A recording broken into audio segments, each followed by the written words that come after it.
Well, good morning, everyone. I'll start with this little ink spot on my shirt pocket. I think you know the kind of morning I've had. I couldn't get on the internet. I'm sorry I didn't get to log on to WebCT this morning and check in on everything. My cable internet wasn't working. I guess the rain knocked it all down. So let's get the lecture loaded and jump on to lecture 7, and we'll go from there.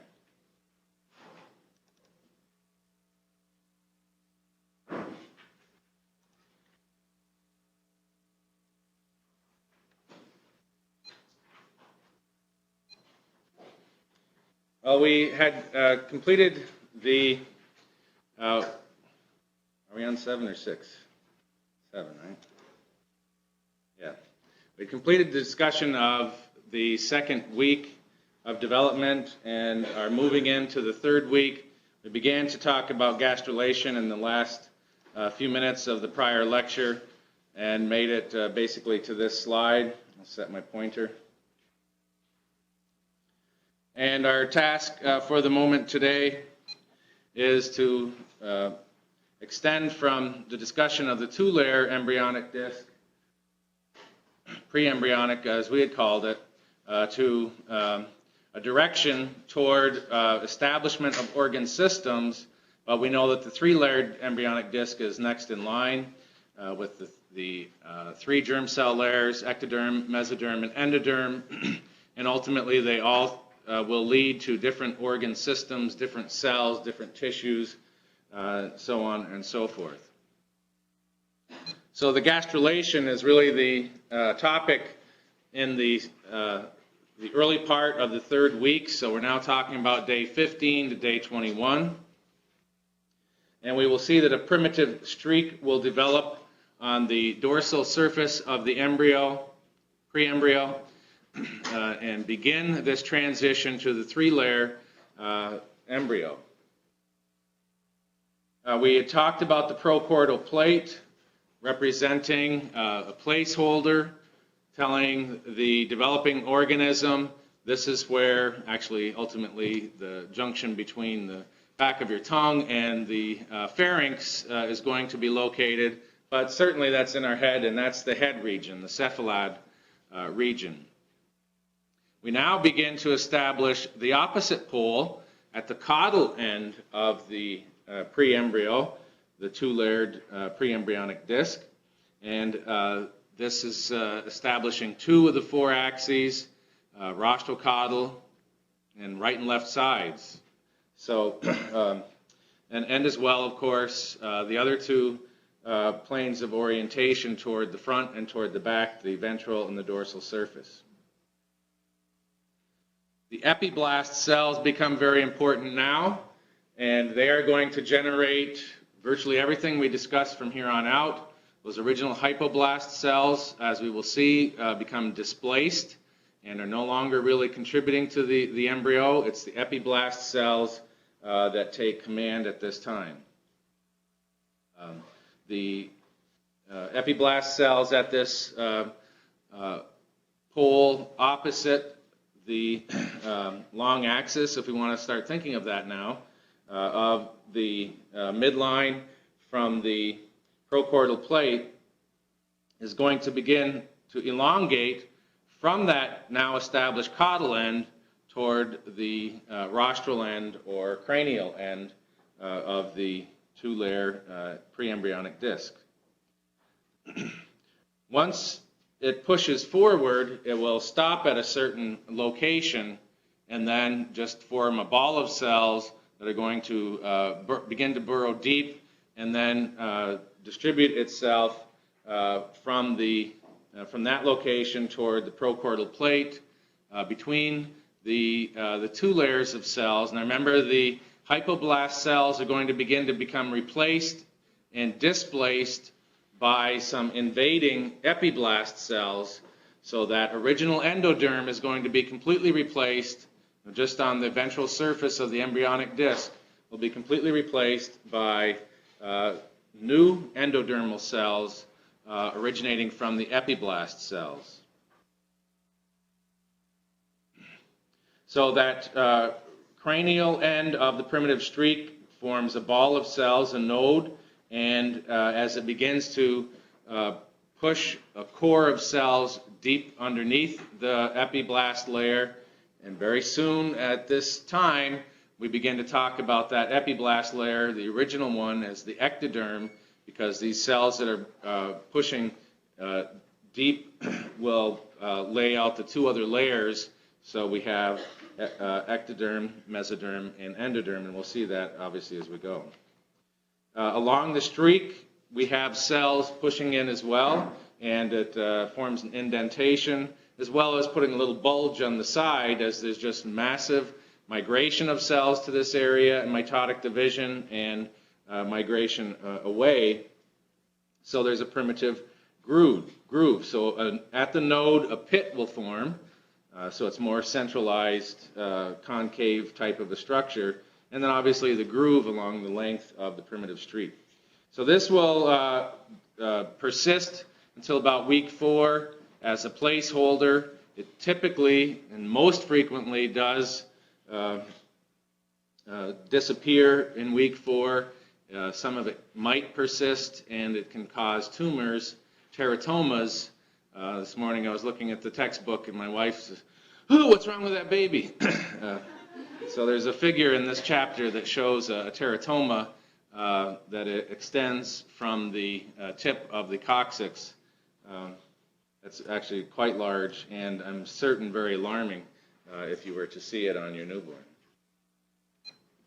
Thus, this illustration is an overview. It jumps ahead a bit, but we want to see what we're striving to achieve, and then go back and see how it is established.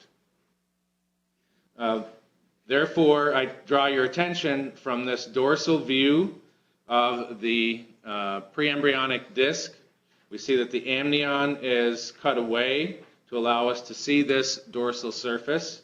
So the epiblast cells are now beginning to differentiate, reaching a different level of pluripotency, and therefore get a new name, the ectoderm.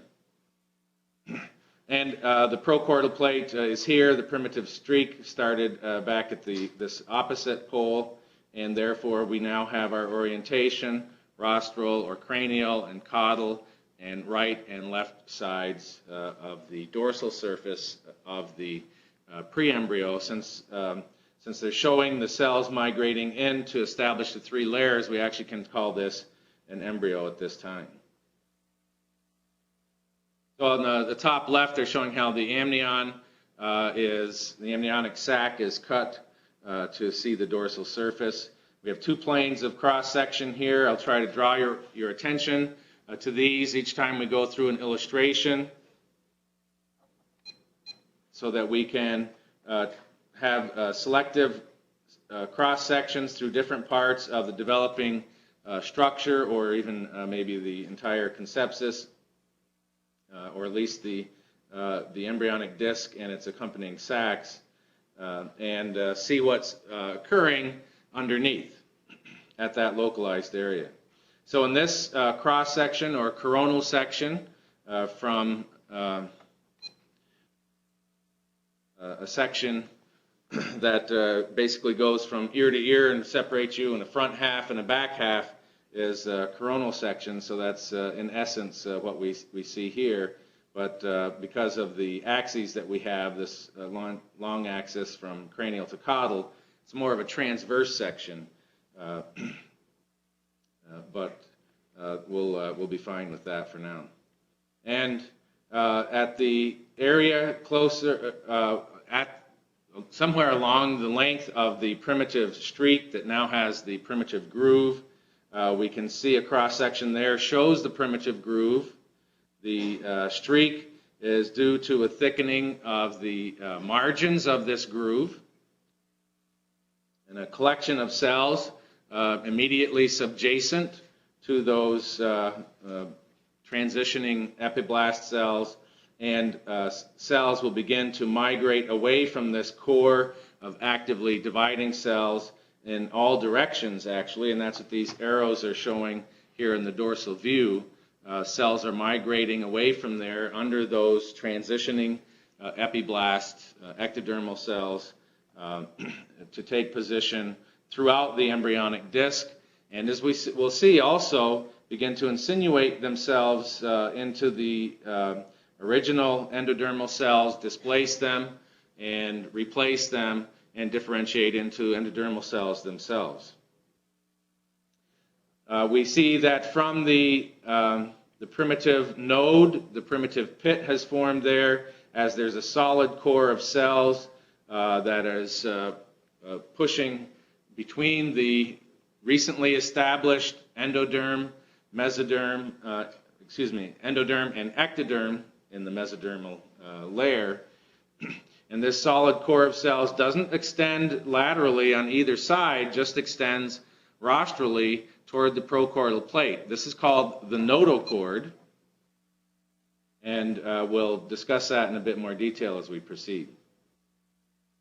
So establishing the polarity of the embryonic, pre-embryonic disc is critical for these events to occur.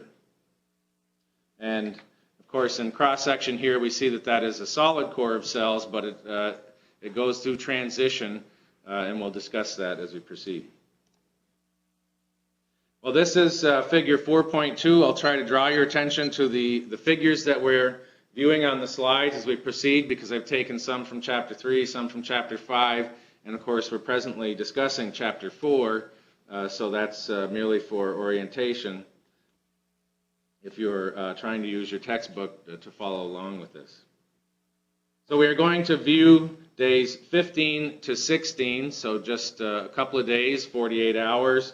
A lot of things will happen, and we're focusing on the pre-embryonic disc and prochordal plate versus the primitive groove beginning back in this area.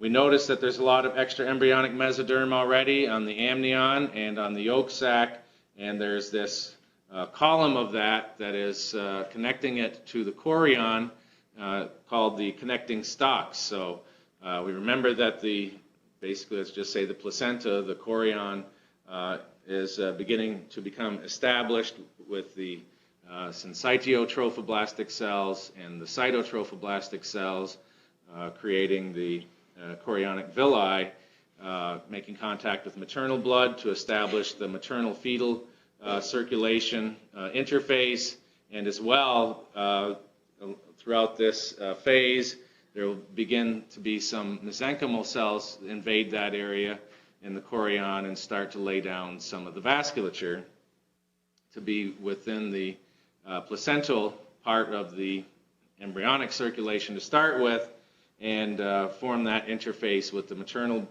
blood in the developing chorionic villi.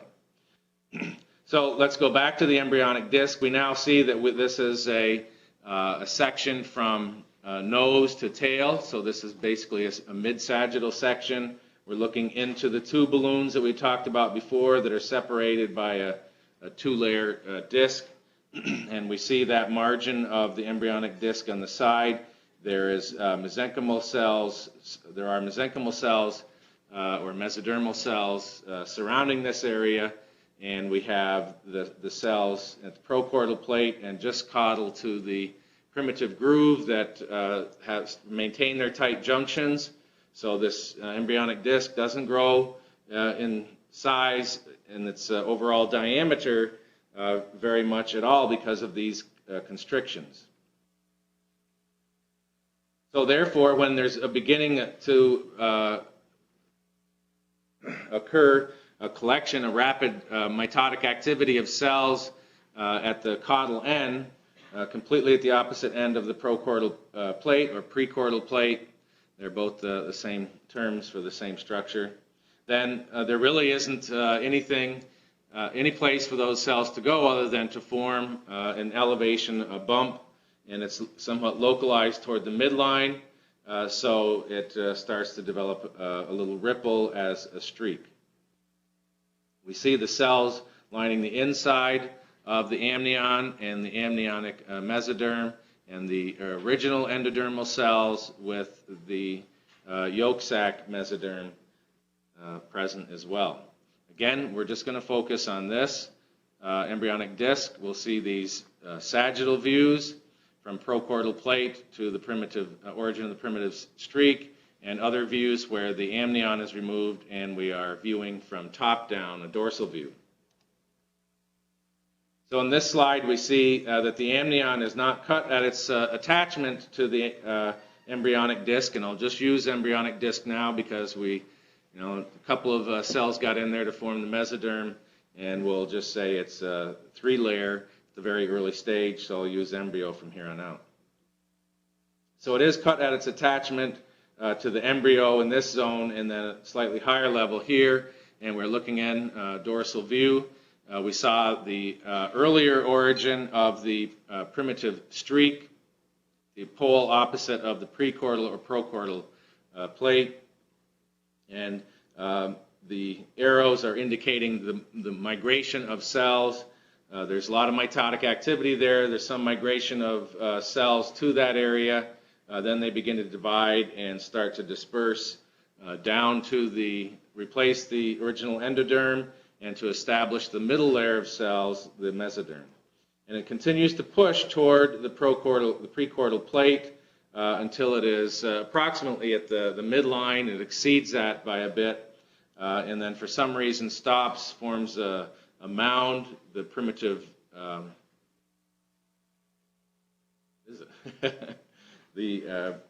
primitive node, and then that'll have the depression, the primitive pit. So we see that primitive streak beginning to migrate rostrally in this panel D of that same figure. So this is now a cross section or transverse section, and we're looking toward the rostral zone or margin of the embryonic disc within the amniotic cavity. And they're indicating the massive mitotic activity. Predominantly, there's a lot of displacement of cells, but many of these cells become motile. So some of the cells will have to become what are called, differentiate a bit, and become what are called mesenchymal cells. They're very early or immature connective tissue cells that will begin to secrete some extracellular matrix. You can't get active migration of cells without an interface with the extracellular matrix. So there's glycoproteins laid down, not many fibrous extracellular matrix proteins, but a lot of amorphous types of glycoproteins, proteoglycans, another term for that you may have heard. This continues to just about the midline, the midpoint from the caudal to the cranial end of the embryonic disc, and then we'll see a cross section right through the point where the primitive node develops, and from that primitive node almost immediately the cells begin to divide rapidly and somehow be constrained. They don't displace or migrate away. There's just a column of cells that stays columnar, whether it's hollow like a tube or solid. We won't be concerned right now, but it's migrating from there underneath the ectoderm now toward the prochordal or prechordal plate. So the primitive groove and the primitive pit are established at this point.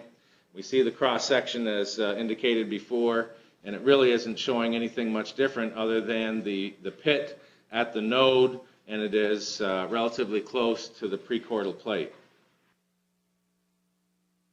We are observing also with these arrows the establishment of the middle layer, the mesoderm. Later we'll see the displacement and replacement of cells of the endoderm, but let's just focus on epiblast cells migrating from the primitive streak and groove area into this, establish the middle layer, and becomes limited at the margin of the periphery of the embryonic disc, such that the original extraembryonic splanchnic mesoderm and somatic mesoderm lining the yolk sac and the amniotic sac respectively maintain their integrity. There isn't an interinvasion between the two of them. They establish a rough margin, I'm sure, with a little mingling of cells.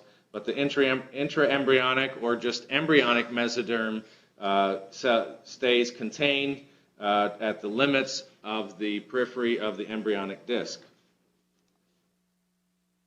So this point of constriction, the junction of the amnion and the yolk sac, creates that limit of mesodermal, the intraembryonic mesodermal expansion. So the cells continue to migrate from the node and the streak areas to establish an entire middle layer of mesodermal cells. Some of them taking another step along the line of differentiation to become mesenchymal, start taking care of the extracellular matrix and maintaining it, establishing it and maintaining it, and so on and so forth. The notochord, you see, extends all the way as the notochordal process to the prechordal plate, and it ends there. So the maintenance of the tight junctions between the epiblast and hypoblast, the original cells in that area, is key, as we had stated before, so because it stops the notochord and any other mesenchymal cells that encounter it. It stops them from infiltrating between those epiblast and hypoblast cells, and there is no mesodermal layer formed at that location, as with another structure, caudally here, that we'll discuss later. This becomes oral cavity. The similar structure at the complete opposite end becomes the anal canal. And I said the prechordal plate actually forms that junction when you open your mouth and you see the soft palate with the folds that come down to the back of your tongue.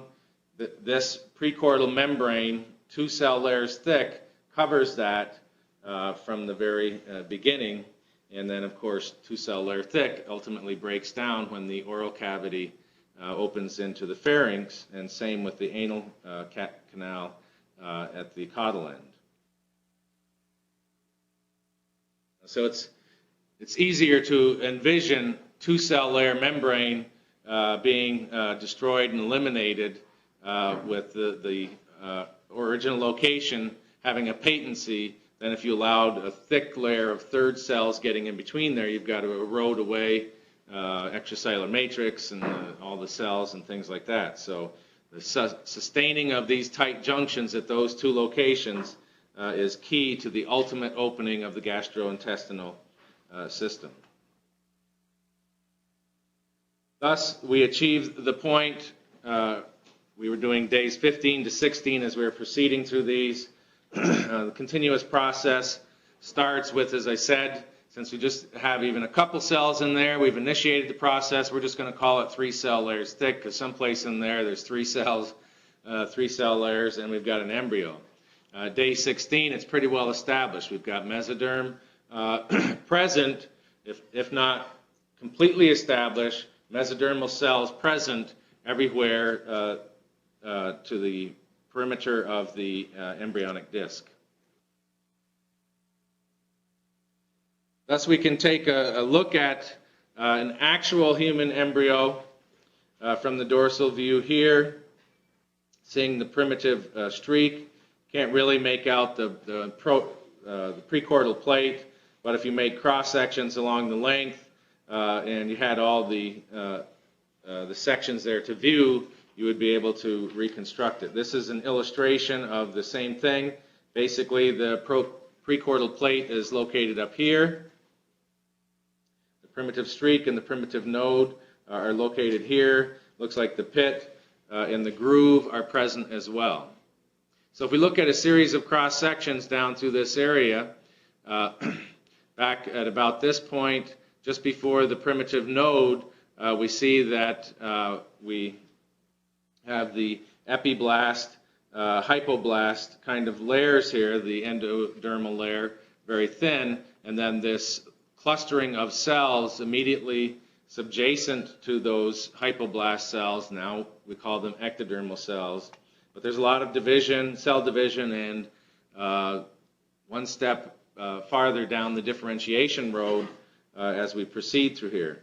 As we take sections farther rostrally, we see this clustering of cells, the primitive node and the early notochordal cells being present here, and the establishment of mesoderm is greater, more caudally here than rostrally, where the notochord hasn't come in to separate. And you see that the epiblast and hypoblast cells here more rostrally are not tightly adherent to each other, except if we got to the prochordal plate, we would see them tightly adherent.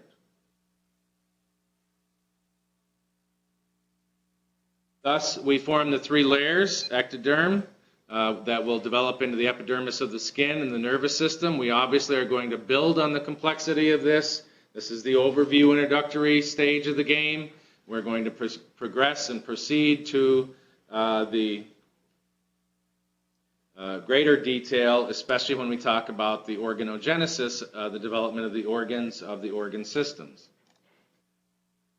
Thus, in this illustration, again, the dorsal view, a transverse section, about 2/3 of the way from the origin of the primitive streak and the primitive node.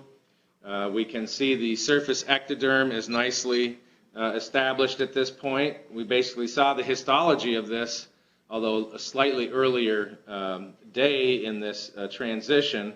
This is day 16, so we are at the end of the progression through the prior series that we looked at in the prior figure.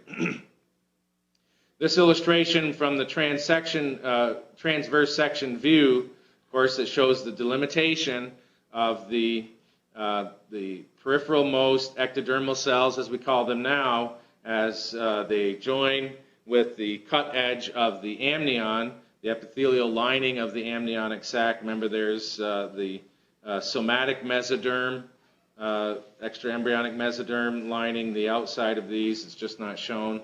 And the splanchnic mesoderm here. So somatic means body, splanchnic, splanchna means viscera, means the organ systems. So the viscera, your abdominal viscera, are your intestines, your kidney, and the liver, are also called splanchna. One's Greek, one's Latin. And I couldn't tell you right now which is which. Dictionary certainly should be helpful for that. So this illustration is not really highlighting or even illustrating the cells from the epiblast that are migrating to create the mesodermal cell layer. They're showing this column of cells.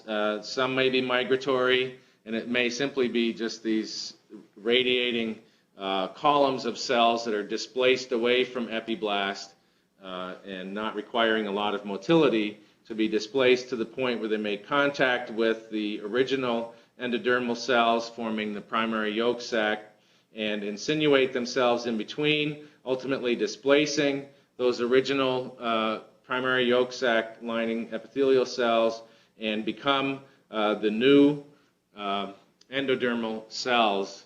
And of course, the secondary yolk sac will begin to develop along this time. Now, it's very important that you do not begin to confuse this image of the primitive groove.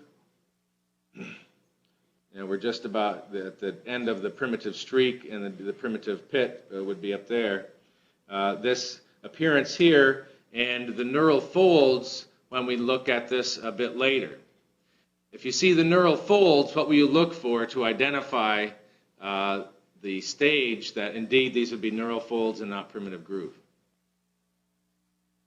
Notochord. So if this was the neural groove that was being developed here, the notochordal process would have to be present immediately subjacent. The notochord that extends from here rostrally, first off, we're caudal to it, so we wouldn't see the neural folds here, but the notochord that extends from the primitive node rostrally stays, as I said, contained in the midline. It's going to stimulate the overlying surface ectoderm, as we call it now, to begin to differentiate into the nervous system, and it will, you get growth of cells, not only in the number and clustering, but the height of cells on the margin of these structures, and the height, the tall columnar cells create that bulge on the surface, and that's why you get the the margins of the grooves being elevated above the rest of the surface ectodermal cells. Thus, we can proceed to this figure 4.45, and we go from days 15 to day 21 to complete the weeks 3 process.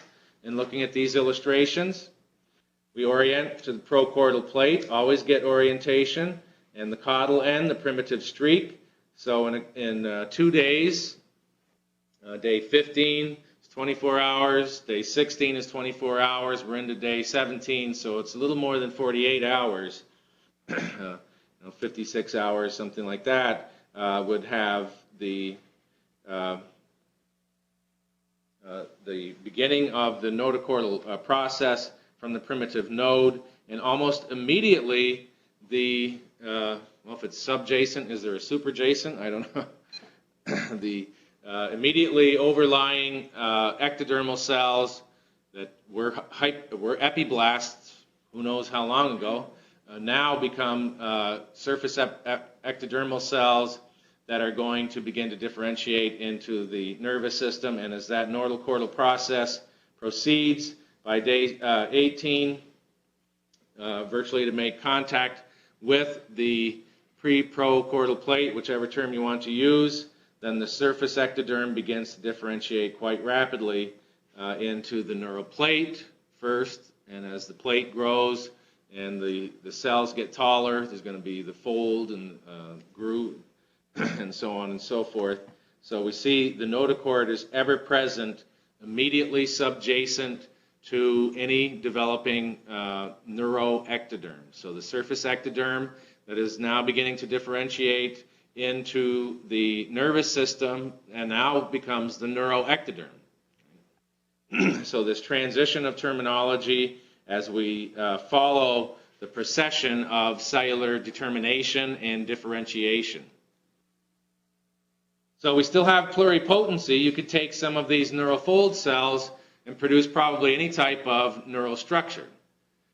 Whether you could produce the epithelium to line the oral cavity would be highly unlikely, but certainly to produce any type of neural cell is a possibility from these pluripotent cells. So remember, we talked about the progression, totipotent to pluripotent to multipotent, and then tetrapotent, dipotent, and unipotent. So that's that lineage, and you may never really know unless you stay in the laboratory many hours to follow these cells through one mechanism or another, or technique or another, to be able to say, well, now it's decapotent, it can become any of these 10 cells, but someday we'll have that type of information library to be able to understand the development of certainly non-human species, such as mice and rats and rabbits or something, I guess. So we are with this 3-cell layer, and we now call them the germ layers. These are the seeds, the germ that can develop into the cells of the tissues, of the organs, to produce the organ systems. So the mesoderm then becomes laid down, deposited, let's say, in 3 different zones as we proceed away from the midline of this established embryo. There's that immediately adjacent to, parallel to the long axis, the paraxial. And then the farthest away, the farthest lateral, is going to be the lateral plate of mesoderm, and obviously that zone in between, a plate of cells or zone of cells, is the intermediate mesoderm. And so they are zones of cells that are flattened, so they are plates of cells. These will differentiate into all the muscle types, smooth and striated, so obviously skeletal here. Connective tissues, including the blood and the bone, the blood vessels and the cardiovascular system, the cardiac muscle as well, as I had mentioned, and the reproductive and urinary systems, especially the smooth muscle found within those corresponding structures. So as we start saying that mesoderm forms urinary system, don't think of that in its entirety. If you've got an organ, you've got the connective tissue stroma, mesoderm. You've got vasculature, mesoderm. You've got neural innervation, ectoderm. So you need to start thinking of what makes up a tissue and an organ, and you will thereafter be able to say, oh, this comes from that, and that comes from that, and that comes from that. As we will see, the kidneys will arise virtually almost entirely from mesoderm. So we get into that detail. So familiarize yourself with this contributes to that, but don't get locked into saying this makes that, because various layers contribute to individual structures. The endoderm then is going to contribute to forming the epithelial linings of organs of the respiratory and the gastrointestinal systems. Could we say that the endoderm forms all of the glands in the body? What's the germ cell layer origin of sweat glands? What organ system is that? Pardon? Ectoderm, right. So the surface ectodermal cells are going to burrow down in, form a solid core of cells, becomes hollow, and then will differentiate into the gland and its ducts, the lining epithelium. But the vasculature that is in the underlying dermis and hypodermis will differentiate from what germ cell layer? And it's not ectodermal. Vasculature is mesoderm. So it's a prime example of the different layers contributing to the different cell types, different tissue types, and if you remember your levels of structural organization, chemical, cellular, or biomacromolecular, and then cellular. What's next? Tissue, organ system, and then organism. And then it goes on beyond there, but we want to create an organism. So what is the organ system that includes the skin? Integumentary system, right? So the integumentary system is produced by contributions of ectoderm and mesoderm. So the intestinal glands, those that open up directly into the gastrointestinal system, nearly all of them, I will protect myself a bit there, develop from the endodermal cell layer. So endodermal cells are going to push out into the mesoderm, and the mesoderm will contribute to the connective tissue stroma, the vasculature. Ectodermal cells will invade for the neural part, and then the endodermal cells will differentiate into the ducts and the glandular cells. So I'm not trying to present this so you need to know it all now. It's begin to build that knowledge base of thinking about what made this structure all together. And when I say endodermal cells contribute to the formation of the pancreas, which part? And which part makes sense from how these different germ cell layers ultimately during organogenesis can interact with each other. Then ultimately this is figure 5, I believe. Ultimately you will be able to generate a table such as this, or start with the final structure and reason your way back to say where it originated.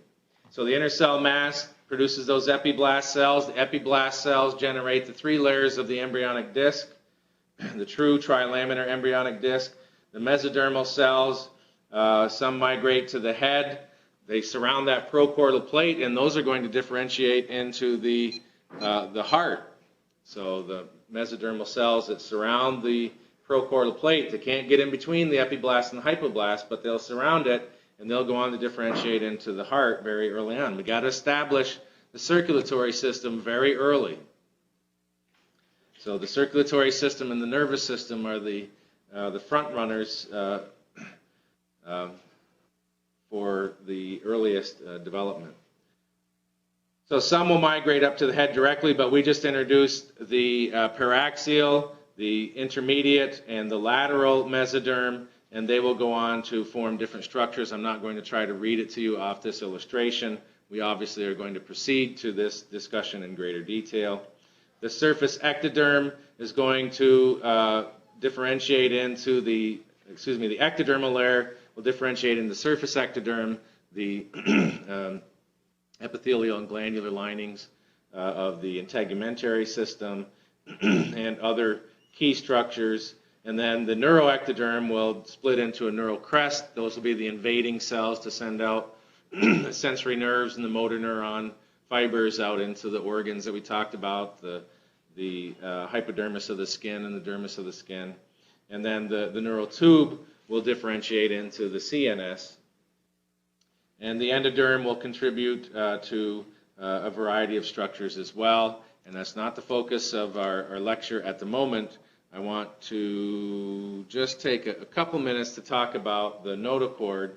We've talked about it already. It is the precursor of the vertebral column, and it is the trigger for the overlying ectoderm to differentiate into the neural ectoderm. We already stated that it persists as the nucleus pulposus, the gelatinous portion of the intervertebral disc. And this slide is showing the primitive node where the notochord will push down in between the ectoderm and endoderm all the way to the, this is figure 4.7, to the prochordal plate. And we also note that it is initially a solid core of cells, but then it begins to hollow out. So it becomes hollow all the way through. The primitive pit that leads into the cylindrical, now cylindrical notochord is going to be closed, as it always has been, to separate the amniotic cavity and the yolk sac cavity. And ultimately that will deteriorate for a while. They're not showing it on this slide. And you'll have the